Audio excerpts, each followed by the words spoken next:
ইতিমধ্যে 7 তাৰিখৰ পৰা যিটো অনিৰ্দিষ্টকালীন ঘোষণা কৰিছে যে অসহযোগ কৰ্মবিৰতি আমাৰ গৃহকীসকলৰ যি সমস্যা এই সমস্যাখিনি আমি চৰকাৰক বাৰংবাৰ আমি সংবাদ মাধ্যমৰ যোগেদিয়ে হওক বা উপায়ুক্তৰ যোগেদিয়ে হওক বা মুখ্যমন্ত্ৰী ডাঙৰীয়াক আমি কেইবাবাৰো আমাৰ স্মাৰকপত্ৰ আমি দি আহিছোঁ। আমাৰ সমস্যাখিনি সমাধান আজি পৰ্যন্ত কৰা নাই।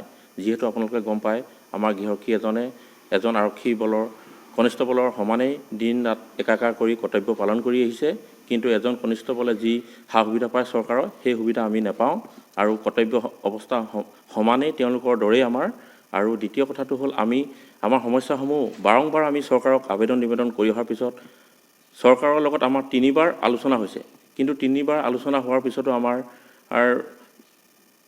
মাননীয় মুখ্যমন্ত্ৰী ডাঙৰীয়াই আমাক জনাইছিলে যে আপোনালোকৰ সমস্যাখিনি বিবেচনাধীন হৈ আছে আৰু খুব কম সময়ৰ ভিতৰত আপোনালোকৰ প্ৰাপ্যখিনি আমি দিম বুলি তেওঁক আমাক জনাইছিলে।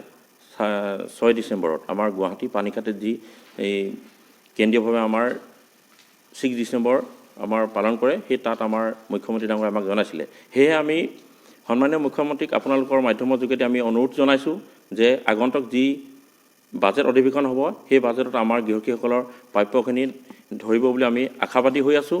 আৰু আমাৰ কেন্দ্ৰীয় সমিতিৰ নিৰ্দেশ মতে আমি 7 মাৰ্চৰ পৰা আমাৰ অল অসম জুৰি আমাৰ কৰ্মবিৰতি কাৰ্যসূচী হ'ব। সেয়েহে আমি চৰাইদেউ জিলা সমিতি আমি সকলো আজি লগ হৈ পিনি আমি উক্ত কাৰ্যসূচীৰ কাৰণে প্ৰস্তুত হৈছোঁহি। আজি এই চেগতে আমি প্ৰস্তুত হৈছোঁহি আৰু আমি সন্মানীয় মুখ্যমন্ত্ৰী ডাঙৰীয়াক আমি অনুৰোধ জনাইছোঁ পুনৰবাৰ যে আমাৰ প্ৰাপ্যখিনি দিব বুলি আমি আশাবাদী হৈ আছোঁ।